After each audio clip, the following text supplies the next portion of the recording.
because as teachers we learn many things from our students at Elysian, the first thing I would like to do is capture this moment and use some of the skills that the students have taught me with my iPhone. So what I'm going to do is take a selfie.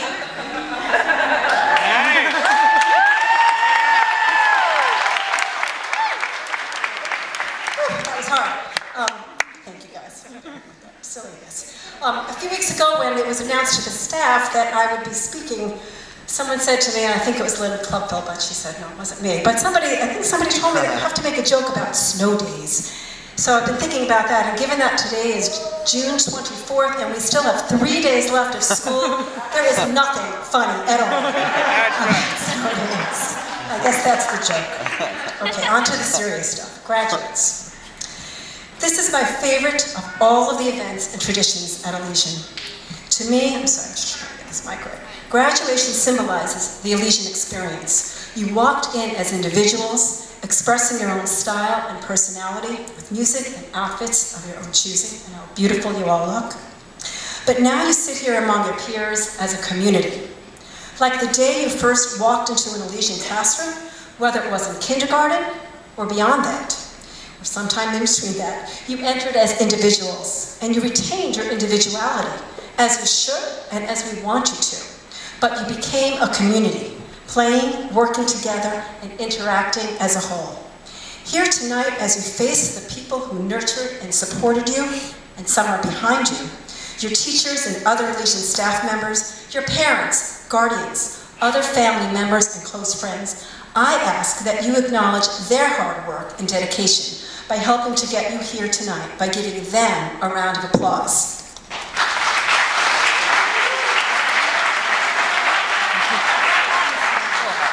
I joined the Elysian teaching staff in 1998, the second year of the school.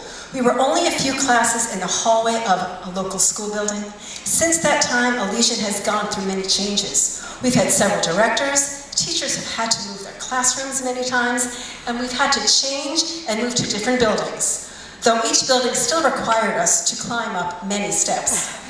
And it's a funny thing about those stairs, because almost every time I'm walking up those stairs, somebody comments to me, I don't know, I have walked these stairs so many times and it never gets easier. Now there's a metaphor.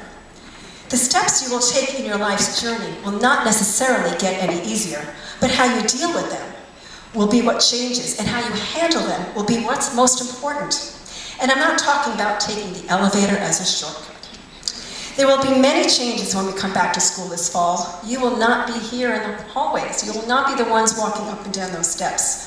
We will have a new humanities teacher and a new science teacher, unless Mike changes his mind again. Can't let that happen. In preparing this speech, I was searching for words of wisdom to offer you advice and inspiration. But I realized that what seemed to make the most sense and would be the most meaningful and personal, the most student-centered, the most Elysian-like, would be to go to you for the inspiration.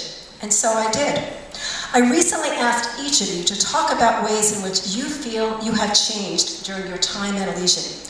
You were insightful, thoughtful, funny, and reflective.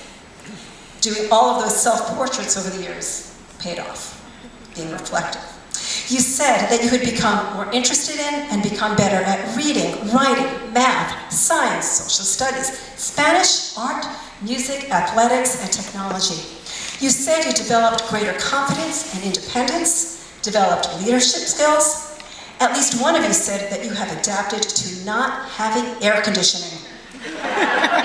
It's true, somebody said that. I'm not making anything up. You talked about becoming better at making friends, being more inclusive and open-minded, sometimes knowing who a well-suited working partner was for a project, and maybe who was not. Or maybe when it was better to work on something alone.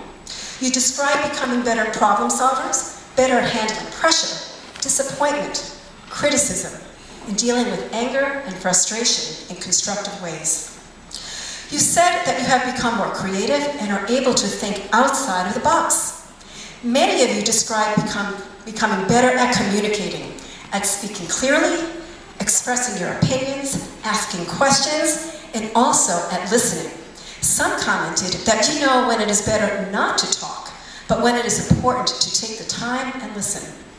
Wow, So many changes, so many life lessons, as one of you put it, and you're only in 8th grade, almost 9th. That is very impressive. But your work is not done, for graduation is also called commencement, which not only refers to this ceremony here now, but which is defined as a beginning or a start. In a little while, after you hear from speeches by some of your classmates, you will cross the bridge, taking symbolic steps of leaving a familiar place, Elysian, and entering a new one.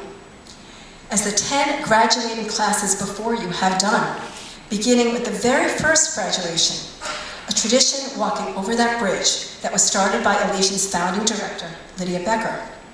And now the tradition continues with you tonight. You will not be walking across the bridge empty-handed, though. In addition to your diploma, not sure if you get that before or after you cross the bridge, you will carry with you the foundation that you have gained here at Elysian, the many life lessons that you described to me so well. You will always have this foundation that was built here at Elysian, and the tools you will need to tweak it at times and to fix things along the way for your next path, wherever it may take you, while exciting, will undoubtedly continue to include obstacles, small bumps in the road ahead, even large potholes, which we're all familiar with here in Hoboken. And sometimes lanes on the highway will be shut down for no apparent reason. But keep moving and don't allow people to stop you and tell you that you cannot succeed. Aim for success, but know that sometimes you might fail and you will make mistakes. Be kind to yourself when that happens. You will gain strength from those experiences. Keep learning, keep asking questions, keep a sense of humor, and keep dreaming. Keep communicating. High school and the teenage years are not the time to stop talking to teachers and parents and other caregivers, but the time when you are likely to need their support even more. And despite the speed and ease of communication provided by technology today, it's the personal and the real connections that matter the most. In closing, it would not feel right to me to make a speech without some reference to one of my favorite musicians and songwriters, not Aaron, although he is one, but to Bob Dylan, who some of you learned about in your seminar, The History of Rock and Roll. Bob Dylan sang at the historic March on Washington in 1963, where Dr. Martin Luther King made his I Have a Dream speech. By the way, Bob Dylan still writes and performs music today at the age of 73. One of his songs, called Forever Young, seems fitting for times of transition and change.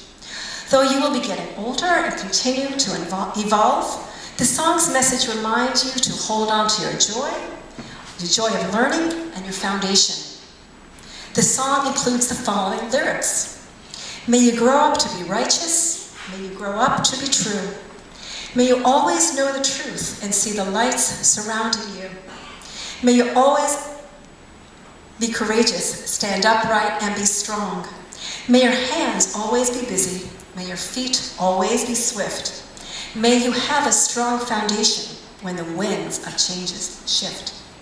May your heart always be joyful, and may your song always be sung, and may you stay forever young.